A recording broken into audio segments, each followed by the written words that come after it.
The private dining room at Hartwell's had no windows. That was by design. The kind of place where the men who ran things preferred not to be reminded that the rest of the world existed. Saoirse Mullen had worked the second floor for 11 months. She knew every table, every light fixture, every trick of the acoustics that made whispered conversations carry farther than the speakers intended. She knew which regulars tipped in cash and which ones left corporate cards with an instruction to add 20% and not $1 more. She knew how to become invisible in a room full of people who had decided, without looking at her, that she was not worth seeing.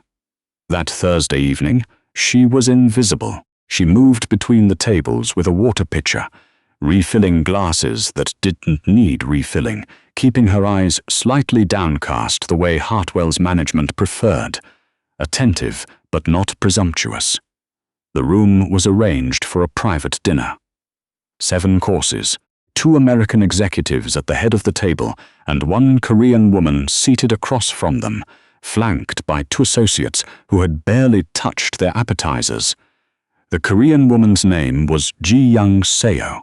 Saoirse had not been told this. She had read it months ago in a Forbes profile that had cycled through her phone while she was waiting for the bus home after a double shift. Seo Ji-young, founder and majority shareholder of Myre Standard Holdings. $73 billion in assets under management, photographed outside her Seoul office, wearing reading glasses pushed up on her head, looking like someone who had stopped caring what photographs communicated about her a very long time ago. In person, she was smaller than the photographs suggested. She sat with the stillness of someone who had learned that stillness communicated more than movement. She had not smiled once since sitting down. The 2 American men had been smiling since they arrived. Saoirse recognized the type immediately. The louder one, the one who had snapped his fingers at her when he wanted his wine glass refilled, was named Beckford. She'd caught it from the reservation. Elliot Beckford. The quieter one was called Norris. He wore a better suit and spoke less, which, in Saoirse's experience, usually meant he was the more dangerous of the 2. Tell her the renovation projections have already been approved at the municipal level, Beckford said, leaning across the table toward the younger of Ji-young's 2 associates, who was apparently serving as the evening's interpreter. Tell her we've had 3 independent firms run the numbers. This is the cleanest acquisition she'll see this decade. The associate translated. Ji-young listened. She asked one question, short, in Korean. The associate translated back. She asks about the environmental compliance timeline. Beckford waved a hand. It's in the supplementals. All handled. Norris smiled for the first time. Mrs. Seo, everything your team requested has been addressed in the materials. We just need to talk about the path forward. Saoirse refilled the water glass at the far end of the table and withdrew to the service station. The tablet Beckford had brought, the one sitting face up on the table near the bread plates, had the agreement loaded on it.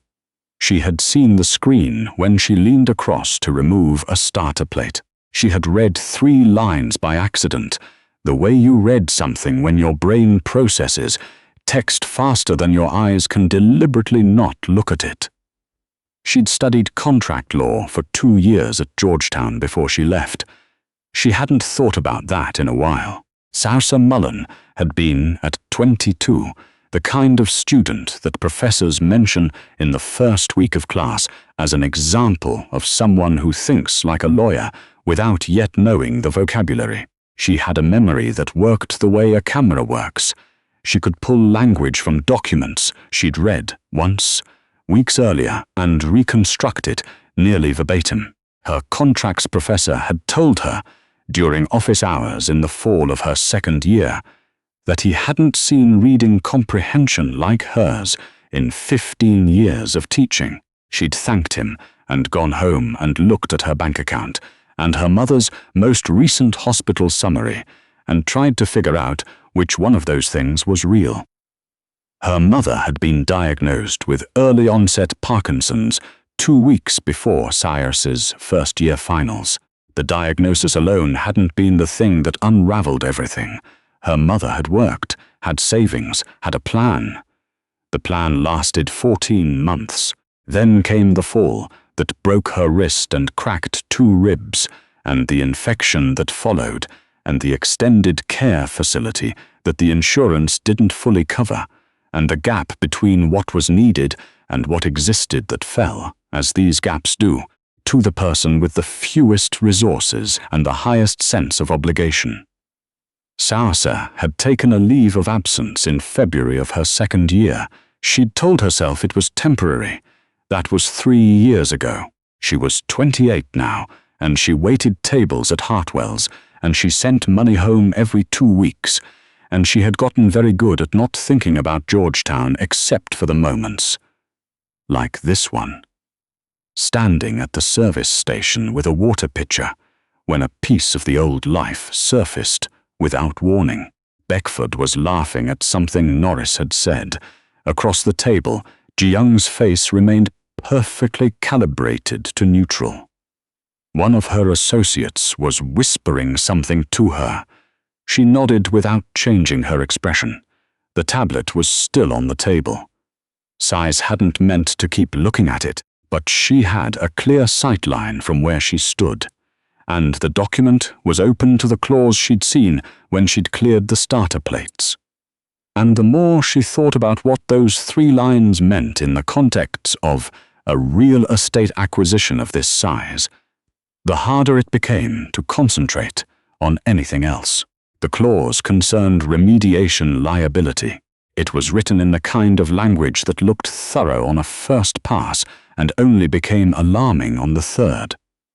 Dense, subordinate clauses, definitions nested inside definitions, a single dependent phrase that quietly shifted the burden of any future environmental cleanup from the seller to the buyer, from Mireille Standard to whatever entity Ji-young was about to sign her name to. In itself, a remediation clause wasn't unusual. In context, given that the property in question, based on what Beckford had said earlier, was a former industrial site in the outer boroughs of New York. It was not a small thing. Remediation on a contaminated site could run into the hundreds of millions. The clause, as written, would make Ji-young's company responsible for every dollar of it. Saoirse stood very still.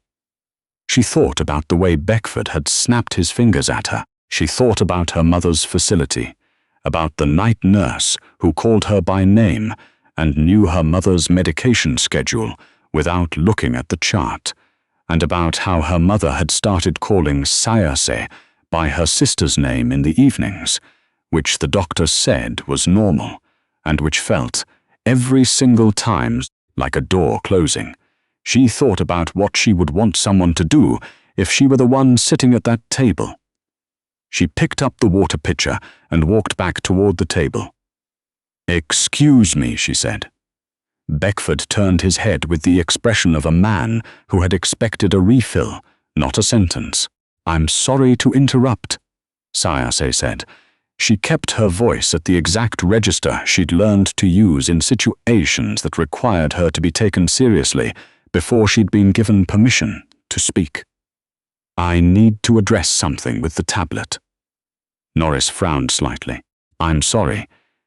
There's a technical issue with the display settings on the document viewer. The font rendering on the supplemental pages tends to compress certain clause headers in a way that makes them easy to miss on screen." She paused just long enough. "I noticed it when I was clearing the first course. I want to make sure Miss CO's team has the opportunity to review the remediation section before anything is signed." The table went quiet. Beckford's smile had not gone anywhere exactly. It had reorganized itself into something that performed friendliness while meaning something else entirely. "That's very thoughtful," he said, in the tone people use for children who have said something technically accurate but contextually inappropriate. "But we've got it covered. Thank you." "Of course." Saoirse didn't move. "I just want to make sure the interpreter has had the chance to go over clause 14 in its entirety. It's a little dense." She looked, briefly, at Ji Young's associate, the part that begins with "notwithstanding any prior representations regarding sight conditions." It's easy to read past it on a first pass. Something changed in the associate's face. He said something to Ji Young in Korean. Ji Young's eyes moved to Saoirse. They were sharp and very still, the eyes of someone accustomed to taking the measure of a room quickly. She asked one short question. The associate looked at Saoirse. "She asks how you know this." Saoirse set the water pitcher down on the service tray. "I studied contract law," she said. "I left before I finished, but I remember the coursework." Another exchange in Korean. Brief. Ji Young's expression hadn't changed, but something in her posture had. Beckford pushed back from the table slightly. "Look, I don't know what this is, but it's completely inappropriate for—" "Bring me the tablet," Ji Young said. Everyone turned to look at her. It was the first time she'd spoken English since sitting down. Her accent was precise and measured, the English of someone who had learned it formally and used it strategically, and was currently, Saoirse understood in an instant, choosing to deploy it now, because she wanted no ambiguity about what she was saying. "Bring me the tablet," she said again, to Norris. "And leave." They did not leave gracefully. Beckford tried, twice, to reframe the situation, called it a misunderstanding. Referenced the relationship their companies had built, mentioned, almost in passing, the legal team that would be involved if this dinner ended the way it appeared to be ending. Norris said nothing. He looked at Saoirse once, with an expression she recognized. The specific look of someone calculating what you cost them, and then he picked up his suit jacket and walked out. The door closed. Ji Young had the tablet in front of her. She was reading, slowly, with her reading glasses retrieved from her bag. One of her associates was reading over her shoulder. The other had stepped away to make a phone call. Saoirse stood a few feet back from the table, unsure of what the correct protocol was for having just ended a business dinner by interrupting it. She was fairly certain she was about to be fired. She was thinking about whether she had enough in her account to cover next month's contribution to her mother's facility before a new job came through. "Sit down," Ji Young said, without looking up from the tablet. Saoirse sat. For several minutes, the only sounds in the room were the quiet ambient noise from the dining floor below and the occasional soft tap of Ji Young's finger as she scrolled through the document. 14, Ji Young said finally. "Yes," Saoirse said, and the reference in the definitions section. Subsection D. Saoirse hadn't been certain Ji Young had read that far. Yes, the definition of historical contamination. It's circular. It refers back to itself in a way that effectively expands the scope of what the buyer assumes liability for. Ji Young set the tablet down. She looked at Saoirse for a long moment. "What is your name?" "Saoirse Mullen. You work here." "I do. Why?" It was not a rude question, the way Ji Young asked it. It was direct in the way that people are direct when they have decided that social scaffolding is a waste of both parties' time. Saoirse answered the way she'd learned to answer questions that deserved honesty more than they deserved a comfortable version of events. "My mother is in long-term care. I left law school to help cover her costs. This job has good hours and good tips." Ji Young nodded slowly, the way someone nods when a piece of information fits into a larger picture they were already assembling. "Where did you study?" "Georgetown, 2 years. And you left?" "Yes." Ji Young folded her hands on the table. She had the posture of someone who had made very large decisions in very short timeframes for a very long time. What this clause would have cost us," she said calmly, "is not a small number." "I know," Saoirse said. "That's why I said something. Most people in your position would not have." Saoirse thought about that. "I know that too." Ji-young was quiet for a moment. Then she said something to her associate in Korean. The associate left the room. "My company has a legal affairs division in New York," Ji-young said. "We work primarily with US real estate transactions and cross-border acquisitions. We have had trouble finding people who understand both the technical language of contract law and the cultural context of international business."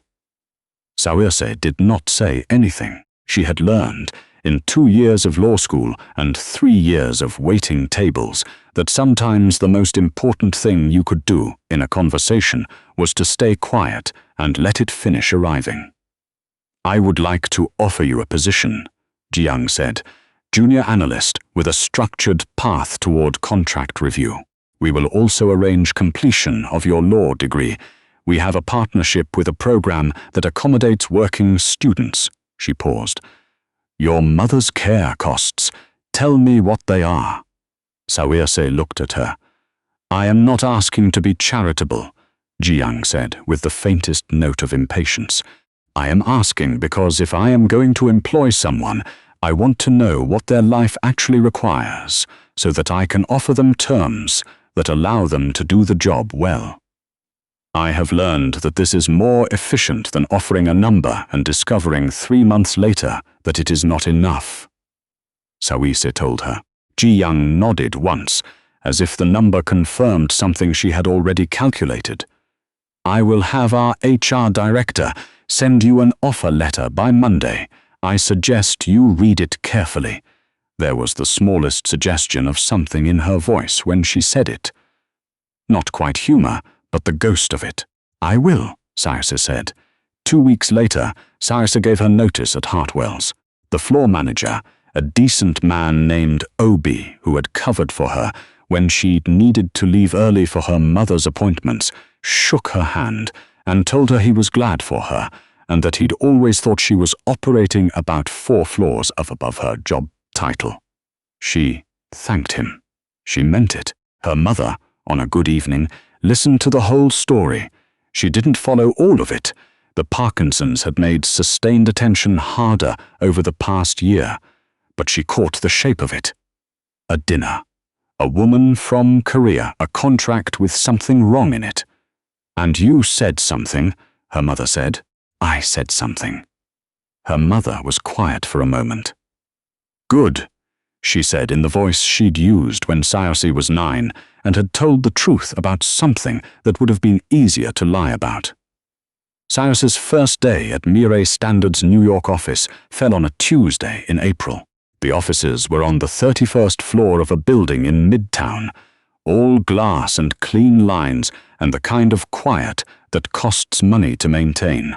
She took the elevator up with her laptop bag and her good notebook and a cup of coffee from the cart on the corner, and she stood for a moment in the lobby before the receptionist looked up. She thought about Clause 14. She thought about how close it had come to not mattering. The dozen different moments where she could have refilled the water glass and walked back to the service station and told herself it wasn't her business, and that the woman at the table had advisors and lawyers, and she was just a server, and who was she to interrupt a dinner that had nothing to do with her? She thought about her mother calling her by her sister's name in the evenings, and about how, even in those moments, her mother's voice was still her mother's voice, and that didn't change, and wouldn't. She thought about the look on Beckford's face when Ji-young had said, "Bring me the tablet and leave." She thought, "I want to be the person who says something." The receptionist smiled at her. "Can I help you? I'm Saoirse Mullen," she said. "I'm starting today." The elevator had been a sanctuary of the wrong kind, a place designed to hold things at a distance, the noise and the cold and the weight of everything that had made the last 3 years feel like treading water in the dark. She walked through the glass doors and into the morning, and something that had been very quietly closed inside her opened like a window.